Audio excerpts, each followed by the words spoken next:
وخت کې به الله سبحانه وتعالی د مؤمنانو او منافقانو په منځ کې یو دیوال ووهي. دا به داسې دیوال باطنه فيه الرحمه چې دغه دیوال په دننه خوا کې د مؤمنانو خواته به یې رحمتونه وي، جنتونه به وي، وظاهره من قبله العذاب. او دغه دیوال الحمد لله رب العالمين والصلاة والسلام على أشرف الأنبياء والمرسلين أما بعد. السلام عليكم ورحمة الله وبركاته. قدرمنو لیدونکو او اوریدونکو، نن موږ د جنتیانو او جهنميانو یوه قصه کوو چې الله سبحانه وتعالی په سورة الاعراف کې بیان کړې ده. کله چې الله سبحانه وتعالی جنتیان جنت ته داخل کړي او دی خپلو معنیانو او خپلو محلو او کورو ته ولاړ سي، او الله سبحانه وتعالی جهنميان جهنم ته داخل کړي او دی په جهنم کې خپل د اوسېدو ځای پیدا کړي، د دغه وروسته الله سبحانه وتعالی د دې یو مجلس او یو باندار ذکر کړی دی چې جهنميان او جنتیان خبرې سره کوي، مجلس سره کوي.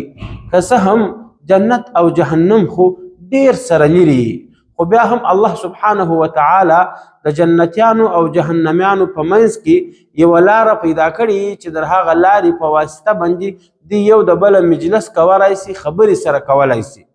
دا د دې دپاره چې الله سبحانه وتعالی و جهنميانو ته جنتیانو ښکاره کړي او پر جهنميانو باندې د دې عذاب نور هم سخت کړي، او جنتیانو ته جهنميانو ښکاره کړي او د جنتیانو چې کوم نعمتونه دي هغه نور هم ور اضافه کړي چې کله دوی جهنميان وویني چې دوی په عذابو کې سوځل کیږي، نو دوی ته د خپل جنت بیا ډیر خوند ورکړي او دوی په د الله سبحانه وتعالی په جنت باندې ډیر زیات خوشحاله وي. او کله چې جهنميان جنتیان وویني چې په رنګارنګ خوندو کې دي، په رنګارنګ مزو کې دي، د دغه جهنميانو عذابونه پر دوی باندې نور هم سخت سي. الله سبحانه وتعالى في سورة الأعراف کې د دې قصه کوي چې ونادى أصحاب الجنة أصحاب النار، چې غږ وکړي جنت والا خلقو پر جهنم والا باندې ان قد وجدنا ما وعدنا ربنا حقا، چې ای جهنميانو هغه څه چې الله سبحانه وتعالى زموږ سره وعده کړې وه، هغه د الله سبحانه وتعالى وعدې، د هغه قولونه، د هغه زیری، د هغه بشارتونه خو ټول موږ پیدا کړه. موږ ته الله سبحانه وتعالی چې کومې وعدې راکړې وې هغه ټول څه موږ په جنت کې ولیدل. فهل وجدتم ما وعد ربكم حقا، ای جهنميانو کومې وعدې چې الله سبحانه وتعالی ستاسې سره کړې وې او کوم وعدونه چې الله سبحانه وتعالی تاسې ته درکړې وه د عذابو او تکلیفو. فهل وجدتم ما وعد ربكم حقا، آیا تاسې هغه د الله سبحانه وتعالی وعدې ولیدلې، هغه الله سبحانه وتعالی ستاسې سره پوره کړې؟ و جهنميان و جنتیانو ته جواب ورکړي، قالوا نعم، دوی وایي بالکل کومې وعدې او کوم وعدونه چې الله سبحانه وتعالی زموږ سره کړي وه، موږ هم هغه د الله سبحانه وتعالی وعدونه، د هغه عذابونه، د هغه زحمتونه ولیدل. الله سبحانه وتعالی فرمایي چې په دغه وخت کې چې دا جنتیان او جهنميان دا خبرې سره کوي، فاذن مؤذن بینهم، د دې په مابینځ کې یوه ملایکه اعلان وکړي، یو غږ وکړي او جهنميانو ته ووایي دغه غږ او د اواز جهنميان او جنتیان دواړه اوري. ملایکه غږ وکړي اللعنة الله على الظالمین، خبردار د الله سبحانه وتعالی لعنت دی پر ظالمانو باندې. هغه ظالمان الذين يصدون عن سبيل الله، هغه ظالمان چې دوی به خلق مؤمنان د الله د لارې سره ګرځول، ويبغونها عوجا، او هغه ظالمان چې دوی به د الله سبحانه وتعالی په دین کې کاږه ځایونه پیدا کول، او دوی به د الله سبحانه وتعالی په دین کې کجانې پیدا کولې. وهم بالآخرة کافرون، او دوی د آخرت پر ورځ باندې منکره وه، د آخرت ورځ یې نه منل.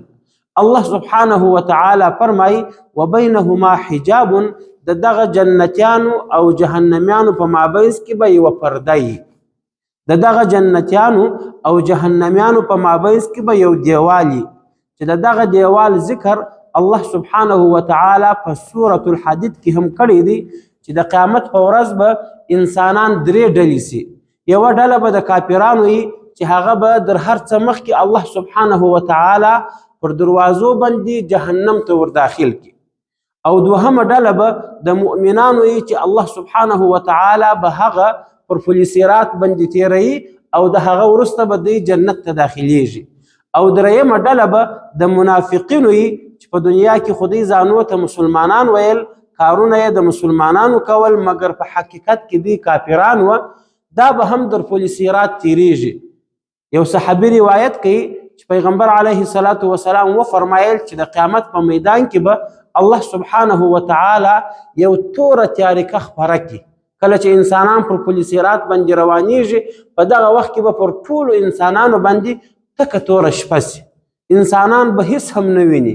بیا به الله سبحانه وتعالى ومؤمنانو ته نور ور تقسیم کړي، د هر مؤمن د عمل په مطابق به الله سبحانه وتعالى وهغه مؤمن ته نور او رڼا ورکړي چې دی په هغه باندې د پل صراط لاره ویني.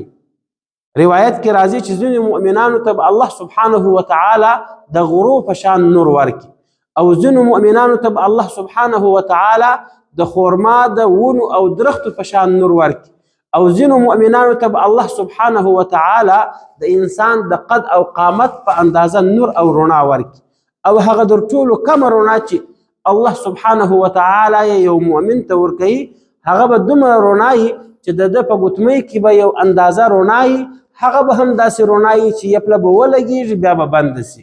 کله چې مؤمنان د خپل نور په ذریعه باندې در پل صراط اوري، در هغه پل صراط اوړي او هغه کراسوي، د دې شاته به منافقین هم رواني، پر هغو به توره شپه. الله سبحانه وتعالى دا قصه په سورة الحديد کې کړې ده. یوم یقول المنافقون والمنافقات، هغه ورځ چې منافقین نارینه او منافقین ښځې به ووایي للذین آمنوا د ایمان خاوندانو ته مؤمنانو ته به ووایي انظرونا چې لږ موږ ته انتظار وکړي، نقتبس من نورکم، موږ به هم داستئ په رڼا کې در دې پل صراط واوړو. الله سبحانه وتعالى فرمایي وایي په دغه وخت کې به دا مؤمنان او ملایکې پر دا منافقینو غږ وکړي قیل ارجعوا وراءکم، ای منافقینو شاته ولاړ سئ، فالتمسوا نورا، شاته نور پیدا کړئ. مطلب به یې دا وي چې د نور پیدا کېدو ځای، د نور د میلاوېدو ځای هغه دنیا وه، هغه نیک عمل و، دلته نن تاسو ته نور او رڼا نه میلاویږي. الله سبحانه وتعالى فرمایي فضرب بینهم بسور له باب، په دغه وخت کې به الله سبحانه وتعالى د مؤمنانو او منافقانو په منځ کې یو دیوال ووهي. دا به داسې دیوال باطنه فيه الرحمه چې دغه دیوال په دننه خوا کې د مؤمنانو خواته به یې رحمتونه وي، جنتونه به وي، وظاهره من قبله العذاب، او دغه دیوال وهاخواته د منافقینو او کافرانو خواته به عذابونه وي، د الله سبحانه وتعالى جهنمونه به وي. الله سبحانه وتعالى دغه دیوال ذکر په سورة الاعراف کې هم کړی دی، او الله سبحانه وتعالى فرمایي چې وبینهما حجاب، دغه جهنمیانو او جنتیانو په منځ کې به یو دیوال، او د دې دیوال پر سر به وعلى الاعراف رجال، دغه دیوال پر سر به څه کسان ناست، هغه کسان یعرفون کلا بسیماهم، هغه کسان چې د دیوال پر سر به ناست دي، دغه کسان به دغه جنتیان او جهنمیان هر یو پر خپلو علامو پیژني. د جنتیانو علامه به دا وي د هغو د مخانو څخه به رڼا راوځي، د هغو به تک سپین مخان وي، تر و تازه مخان به وي، ځلوبل مخان به وي، او د جهنمیانو علامه به دا وي چې د هغو به تور مخان وي، تک تور مخان به وي، ستړي مخان به وي، پیزي مخان به وي، ډېر پریشانه مخان به وي. الله سبحانه وتعالى فرمایي چې دغه دیوال چې د جنتیانو او جهنمیانو په مابینځ کې ولاړ دی، د دې دیوال پر سر به څه کسان ناست دي، او دغه کسان یعرفون کلا بسیماهم، دغه کسان به جنتیان او جهنمیان هر یو په خپلو علامو پیژني. ونادوا اصحاب الجنة، دغه د اعراف خلق چې د دې دیوال پر سر ناست دي، دا به جنتیانو ته غږ ور وکړي او ورته وبوایي سلام علیکم، ای جنتیانو پر تاسې باندې دي الله سبحانه وتعالى سلامتیا. دغه کسان چې د دیوال پر سر ناست دي الله سبحانه وتعالى فرمای لم يدخلوها دغه کسان جنت ته دروسه نه دي داخل سوي وهم يطمعون او دی جنت ته د داخلېدو امید لري. خو دغه کسان پر دا دیوال ناستي واذا صرفت ابصارهم تلقاء اصحاب النار دغه کسانو چې کله سترګې د جهنميانو طرف ته ورواوړي واذا صرفت ابصارهم تلقاء اصحاب النار کله چې د دې سترګې د اصحاب النار او د جهنميانو طرف ته ورواوړي دی الله سبحانه وتعالى تدعا شروع کی او دا ووایي ربنا لا تجعلنا مع القوم الظالمين ای پروردگار ته موږ د دغه ظالمانو سره مه یوځای کوه. کله چې دی جهنميان وویني او د جهنم عذابونه وویني نو دی الله سبحانه وتعالى تزاری شروع کی او الله سبحانه وتعالى تبغاري شروع کی او دا دعا کوي ربنا لا تجعلنا مع القوم الظالمين ای زموږ پروردگار ته موږ د دغه ظالمانو سره مه یوځای کوه. ونادى اصحاب الاعراف رجالا يعرفونهم بسیماهم دغه د اعراف او د دیوال کسان به یو څه کسانو ته په جهنم کې ورناري کې ورژغ به کې چې دوی هغه کسان په خپلو علامو پیژني چې د هغو مخان به تک توري. دغه د دیوال کسان به و هغه جهنميانو ته ووایي ای جهنميانو ما اغنا جمعکم ستاسې هغه جماعت هغه ستاسې ډلو هغه ستاسې پارټیانو خو تاسې ته هېڅ ګټه ونه رسول. وما كنتم تستكبرون هغه ستاسې لویي هغه ستاسې کبر هغه ستاسې ملکي او سرداري او بادشاهي خو تاسې ته نن هېڅ ګټه ونه رسول. جهنميان سره به دغه کسان او دغه د اعراف خلک خبرې کوي. دغه د اعراف خلک به څوک چې پر دا دیواله به ناستي او جهنميان او جنتیان به دواړه ویني. د پیغمبر علیه الصلاة والسلام څخه پوښتنه وسوه چې دغه د اعراف خلک څوک دي. پیغمبر علیه الصلاة والسلام ورته وفرمایل چې دا به هغه کسان چې د دې نیک اعمال او بد اعمال به په ترازو کې برابر سي. دی به د خپلو نیکو اعمالو په وجه د جهنم ته د داخلېدو څخه خلاص سي او د خپلو بدو اعمالو په وجه به دی جنت ته نسي داخلېدلی. په یو بل روایت کې راځي پیغمبر علیه الصلاة والسلام څخه یو صحابي پوښتنه وکړه چې ای د الله رسول اعراف څوک دي؟ پیغمبر علیه الصلاة والسلام ورته وفرمایل چې دا هغه کسان دي چې دوی د خپل مور پلار نافرمانه ول او دوی د الله سبحانه وتعالى په لار کې جهاد ته ووتل او په هغه جهاد کې او د الله په لار کې دوی شهیدان سوه. دغه د دوی شهادت به دوی د جهنم د داخلېدو څخه راوګرځوي. دی به جهنم ته نه داخلیږي او دغه چې دی د مور پلار به اجازې جهاد ته ولاړه د مور پلار نافرمانی یې کول په دغه خاطر به دی جنت ته نسي داخلېدلی. الله سبحانه وتعالى به کله چې د اعراف والا و جهنم والا ته ووایي چې ای جهنميانو تاسې ته هغه ستاسې پاټیانو هغه ستاسې طاقت هغه ستاسې کبر او لویي ګټه ونه کړه تاسې اوس هم په جهنم کې یاست.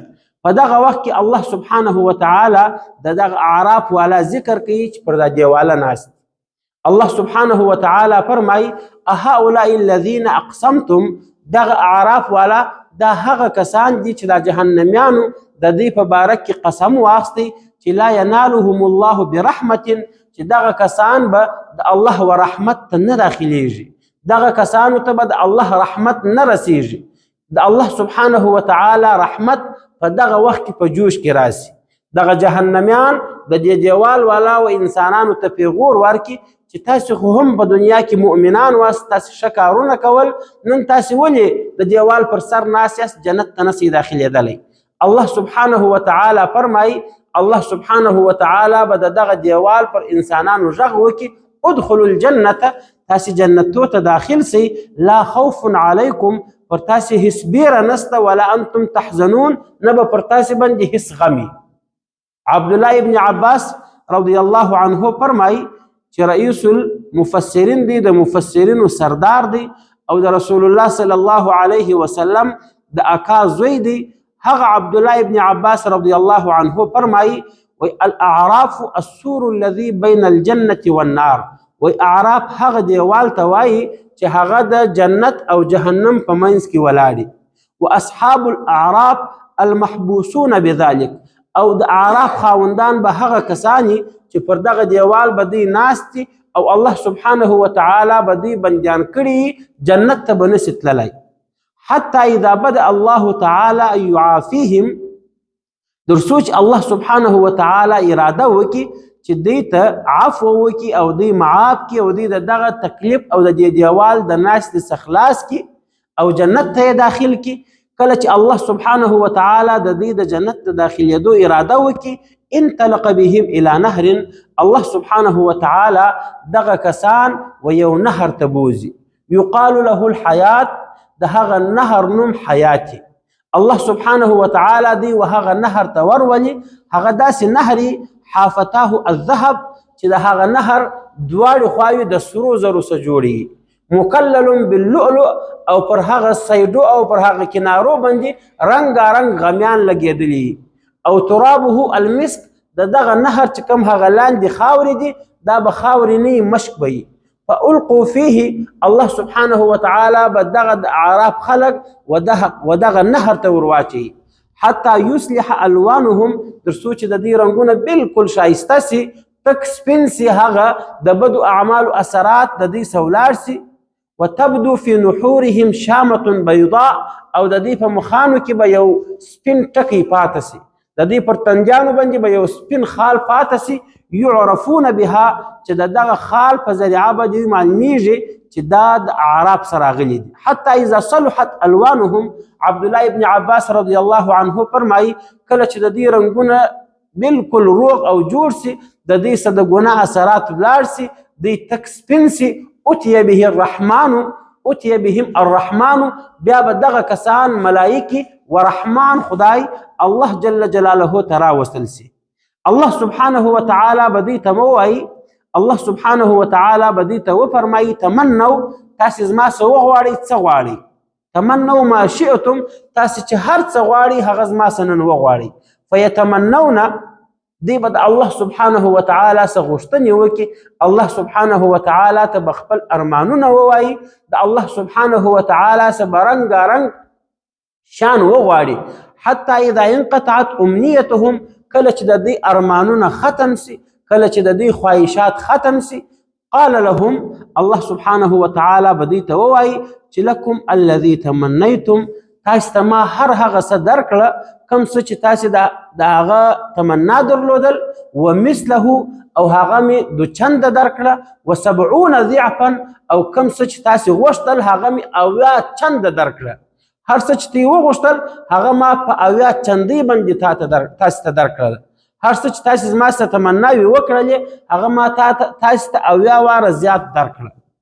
الله سبحانه، عبدالله ابن عباس رضی الله عنه فرمایي فيدخلون الجنة، دغه وروسته به الله سبحانه وتعالی دی جنت ته داخل کی، فی نحورهم شامة بيضاء، د دې په تنجانو کې به سپین خالونه یعرفون بها، دغه خالو په ذریعه به دوی پیژندل کیږي، او په جنت کې به دوی ته ویل کیږي مساکین اهل الجنه، یسمون مساکین اهل الجنه، دوی به په جنت کې د جنت مسکینان بلل کیږي.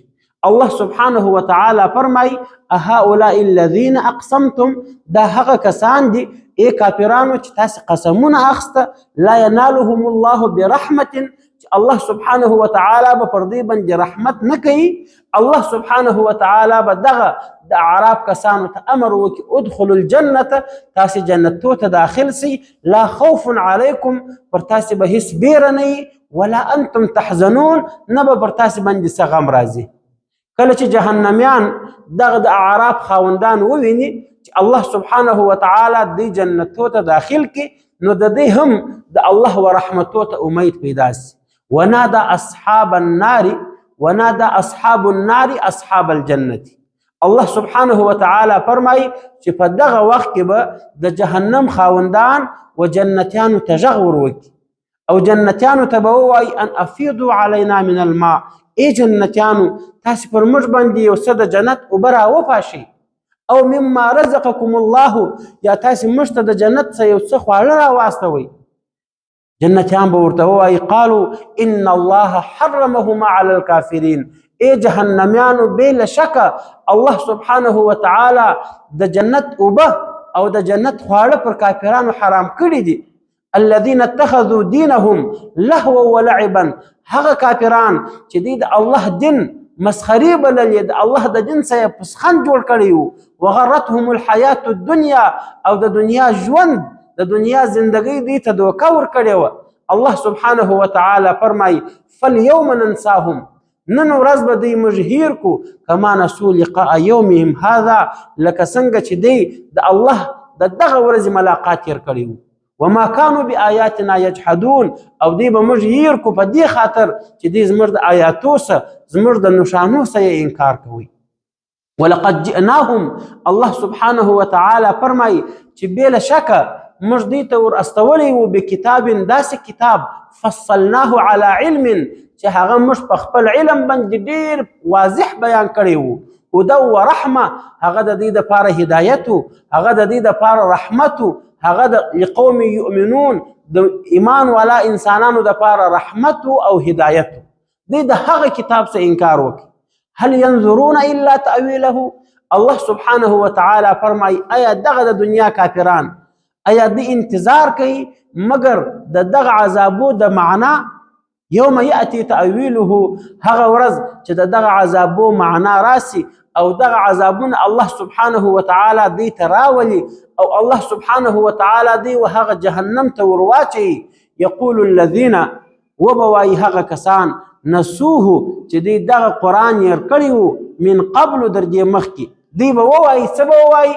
قد جاءت رسل ربنا بالحق، ای پروردګاره بې له شکه ستا رسولان موږ ته په حقه راله، ستا رسولانو او ستا پیغمبرانو موږ ته ستا پیغام په حقه راورسوئ. نن خو موږ په عذاب کې یو، موږ ستا د رسولانو څخه انکار وکئ، موږ ستا د رسولانو تکذیب وکئ، موږ خو اوس ستا په عذاب کې یو ای پروردګاره. فهل لنا من شفعاء، ایا نن ورځ زموږ دپاره یو څوک شته چې زموږ شفاعت وکړي؟ فیشفعوا لنا، زموږ شفاعت وکړي. موږ یو واسطه لرو، موږ یو سفارش والا لرو چې هغه زموږ سفارش الله سبحانه وتعالى ته وکړي. او نرد، یا الله سبحانه وتعالى موږ واپس دنیا ته واستوي. فنعمل غیر الذي كنا نعمل، موږ به هلته په دنیا کې داسې اعمال وکړو چې موږ مخکې نه وه کړي، موږ به نیک اعمال وکړو. الله سبحانه وتعالى فرمایي چې په دغه وخت کې به د دوی دپاره نه سفارشي نه به الله سبحانه وتعالى دوی واپس دنیا ته رااستوي. قد خسروا انفسهم، دوی خپل ځانونه په تاوانو کې واچول. وضل عنهم ما كانوا يفترون، او د دې څه به ورک سي په دغه ورځ کې د جهنم په مابینځ کې به د دې څه هغه څه ورک سي کم درواغ چې په دنیا کې دوی تراشل او د پیغمبرانو خبرې یې درواغ بللې او د الله سبحانه وتعالى د آیاتو څخه یې انکار کوي او د الله سبحانه وتعالى قرآن یې نه مني. دا وه د جنتیانو او جهنمیانو قصه الله سبحانه وتعالى په سورة الاعراف کې بیان کړې وه. واخر دعوانا ان الحمد لله رب العالمين. او دا د حضرت نوح علیه السلام پنځم نسل دی. د دوی هغه اول نیکه عاد نومې دی.